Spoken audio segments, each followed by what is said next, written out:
first thing, a little housekeeping. Helga, I noticed we started 15 minutes late, so I want you to give me that 15 minutes on the back end, okay? Okay. Because there's a lot of things I want to talk about. I'm going to just very quickly tell you a little bit, I did an interview with some of these people right over here, and they asked very good questions. And they said, when did I know I wanted to be a photographer? And I said, when I was 14, I knew I wanted to be a photographer. And I teach photojournalism at the University of Texas. And when I go into my classroom at the beginning of the semester, I can look at that class, and there will be 15 to 20 students there. And I can tell you in 10 minutes which ones are going to become photographers.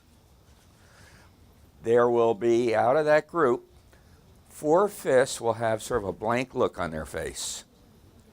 And there will be 2 or 3 who have crazy eyes. And I know those people will become the photographers because it is a crazy business to get in, and you love it more than anything else. Photographers and journalists are the luckiest people on earth. One of my favorite sayings is there are only 2 kinds of people in the world who can do anything they want to do: the very rich and journalists.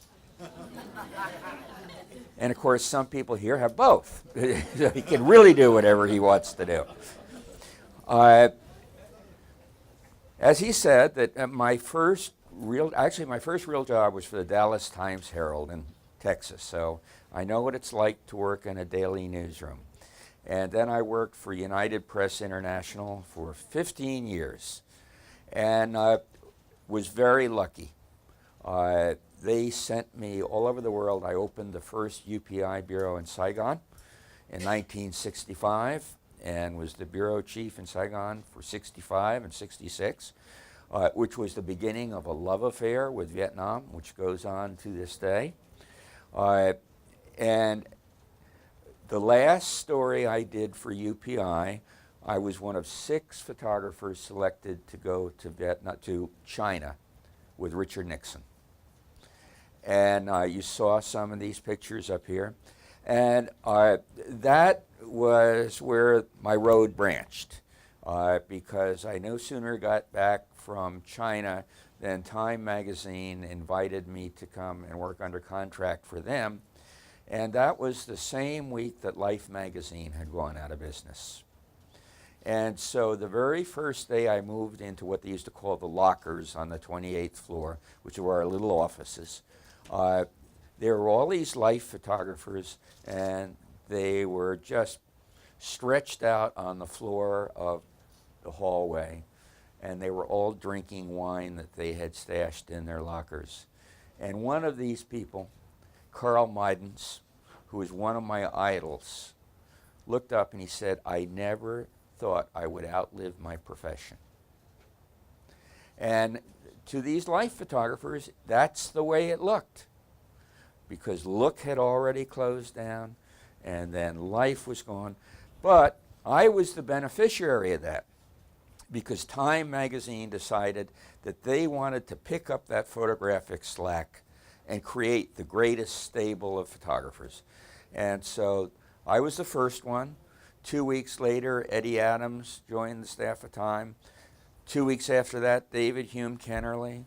Then Neil Leifer came. And over a period of a year, we indeed had the best photojournalists in the world. And we worked all over the world. Money was no object. And when I tell you money was no object, I am not kidding.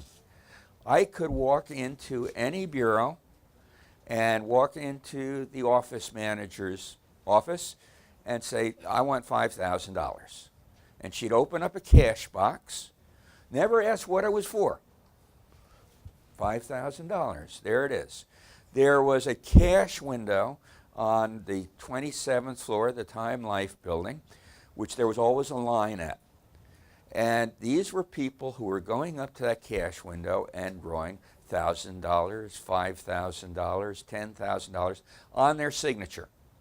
They didn't need a note from the editor. Nobody said, what's it for? They just gave you the money. And Henry Luce had decided that people who worked for Time Incorporated were very special. And he had a test, because Henry Luce used to like to travel all over the world. And he insisted on being met at the airport of any country that he was visiting by two people: the bureau chief of Time Life and the ambassador of the United States. Because he considered those two people, those were the important people in that country. And so there was never any question about traveling first class. That's what you did. You were a representative of Mr. Luce's empire.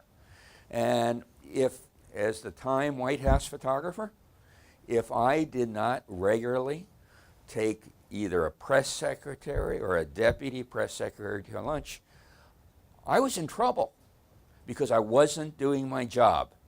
I wasn't projecting the image the Time Life wanted. Well, that was then. And a lot has changed since then. We had a group of people we called the bean counters suddenly start to appear. And one of these bean counters and I went up in an elevator one day, and he said, we have got to stop this patrimonial attitude at Time Incorporated. And that was the change. But I must tell you, right until I finally retired from Time, when George W. Bush came into office, I continued to live like that. And all the photographers did. And it paid off, because if you needed a helicopter, you rented a helicopter. If you wanted a boat, you rented a boat. But there was never to be an excuse about why you didn't get the picture. Money was not an excuse. And so that was a wonderful, wonderful time. Now, it's all different. And as I say, I've worked for newspapers, and I know what goes on in newspapers. And I have seen the days when newspapers used to spend money.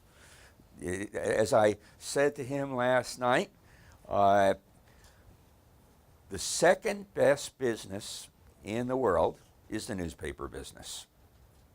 It comes right after drug running. Drug trafficking is the highest. The newspaper business is the second highest. The profits in the newspaper business exceed those of the petrochemical industry, the pharmaceutical industry, and it's routine that newspapers make 20% profit. And here in San Juan, you're very lucky, because Nueva is a family newspaper. And that family newspaper is committed to making sure that that newspaper goes on. However, if you are a Knight Ridder newspaper and one of a whole bunch of papers that work for that corporation, all they care about is the 20%. And if suddenly that profit starts to diminish, the only place they can go to cut is editorial. Cut the editorial budget. They can't cut the newsprint cost. They can't cut the trucks. They can't cut any of that stuff. It's got to come in the newsroom. And the newsroom, you know, I don't know what it's like at your newspaper, but generally speaking, a newsroom is 5% of the budget of the newspaper. The photo department is 1% of the budget. And yet that 5% is where you go to make the cuts, because it can't come from anywhere else. So let me switch, and we'll come back to this theme, but let me talk a little bit about photography. You know, photography is a new art. It's only been around for a little over 200 years. And in that time, there has only been one change.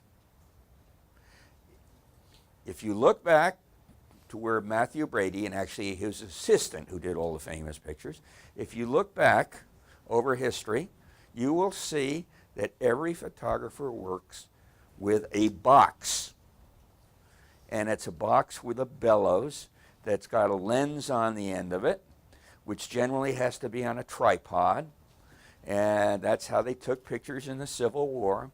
And when I started in news photography, because we didn't call it photojournalism back then, it was news photography, which is why the National Press Photographers Association is called the National Press Photographers Association, because that's what we all were.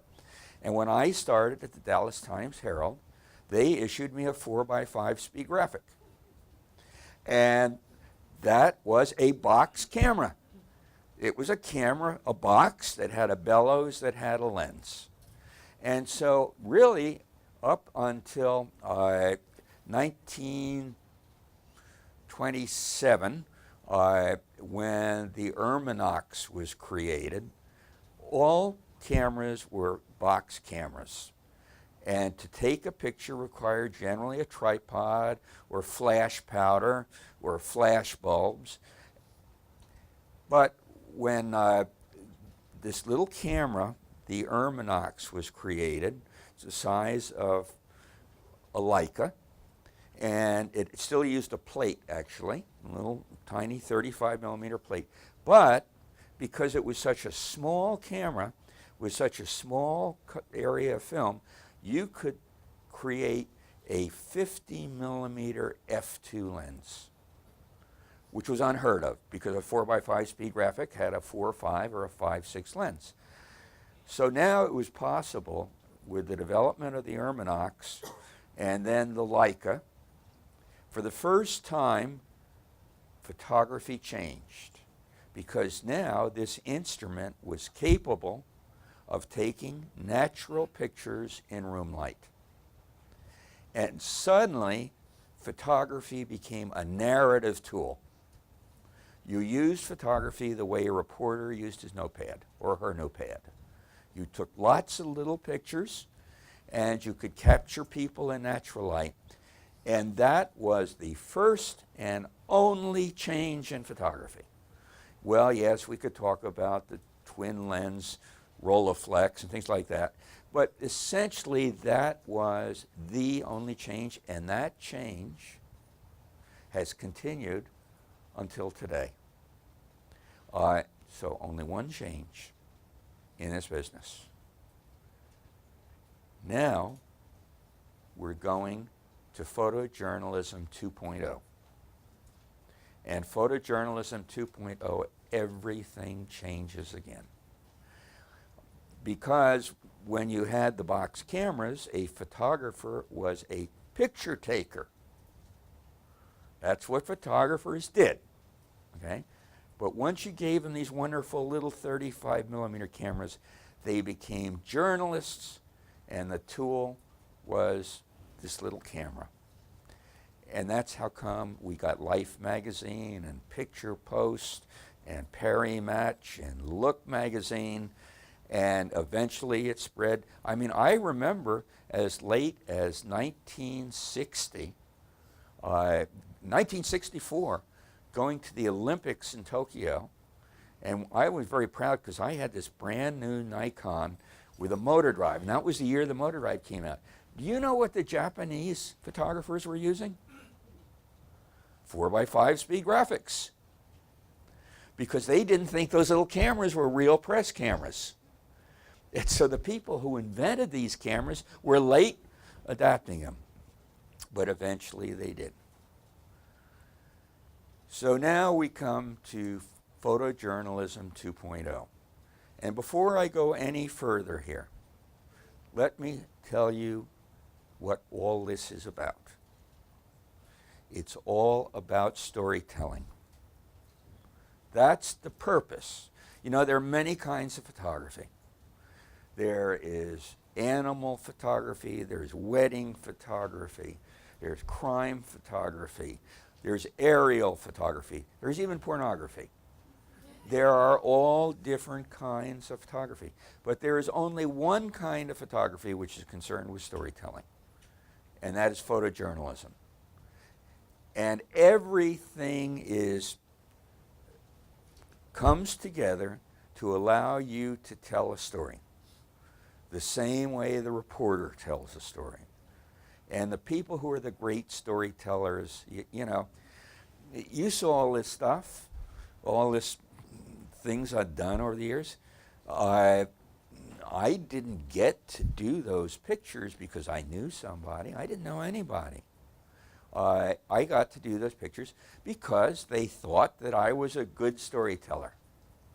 And what that meant was they could call me in and say, you know, we're thinking about doing a story on defense.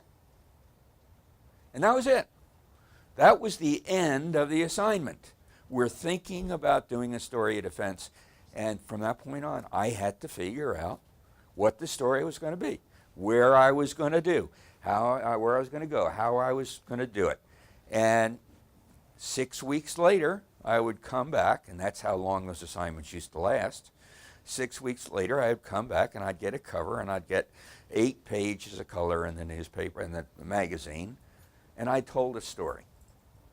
And the reality was there are millions of photographers around the world, but the number of people who know how to tell stories are much fewer. And if you combine that with the power of the photograph, that's unique.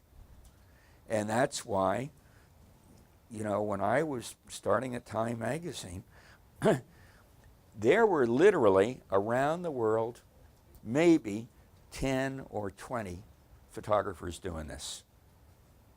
And there were a couple of reasons for that. Number one, I came in at a time when I had a skill that Time magazine needed. They knew I was a storyteller. They knew I could somehow wrangle my way onto that press plane to go with Nixon to China, for which anybody who got on that plane would cheerfully have driven over their own mother to get on that plane. And so the very fact that I had figured out a way to get on that plane told them, okay, we want this guy. He can figure out how to do that. And David Burnett has the best definition of a photojournalist I've ever heard. A photojournalist is somebody who gets to see the king. Think about that. You go somewhere, you don't know anybody, and you've got to have an audience with the king and photograph the king. Now that's a photojournalist. That's what photojournalists do. They, you know, and I'm often asked about what do I think about citizen journalists. And I say, well, I wouldn't want to form an agency based on citizen journalists. Citizen journalists can get lucky once. You can be in the London subway, you can have your cell phone, get it. But don't count on that guy to show up the next day in Baghdad or to go with President Bush on a trip. Ain't gonna happen. That's why they're professionals, because professionals are paid to be there every single time. It's not an accident. They know how to be there. So citizen journalists, yes, they really can contribute a great deal, but it's not a living. That's not a profession. That's luck, and that's all there is to it. So I said that we had only one change, which was the change from the box camera to the 35 millimeter camera. Now, you can figure into that digital, when digital took over from film. And digital is, I'm asked, you know, what do I think about digital? And I love digital. By the way, we wouldn't have that picture of Monica and Bill up there if I had taken that on digital. And the reason why I took that on film, old-fashioned film, because Time was still using film when that picture was taken. Standing next to me on that stage was a photographer from AP, AFP, and Reuters. And they're very good photographers. no other picture ever emerged. What happened to the AP and the AFP and the Reuters pictures? The answer were in the pool van, going back to the White House. They're on their computers and they're editing their take. Nobody knew who Monica Lewinsky was. Gone. Just like that. However, having said that, as somebody who judges competitions around the world, I will tell you, the photojournalists who produce pictures today, they're the best pictures I've ever seen. They're terrific. It used to be, for example, at the National Press Photographers Contest, every contest was always the same. National Geographic won most of the prizes, followed by Time and Newsweek. And then there'd be some wire service pictures, generally in black and white in there. But it was always those three people won all the contests because they knew how to shoot color. Once digital came, all of a sudden, these people learned very quickly how to use color. And remember I told you there were maybe 20 people you saw all the time on the same stories around the world? Because we knew how to use color. The wire services didn't shoot color. Newspapers didn't shoot color. But then, with digital, everybody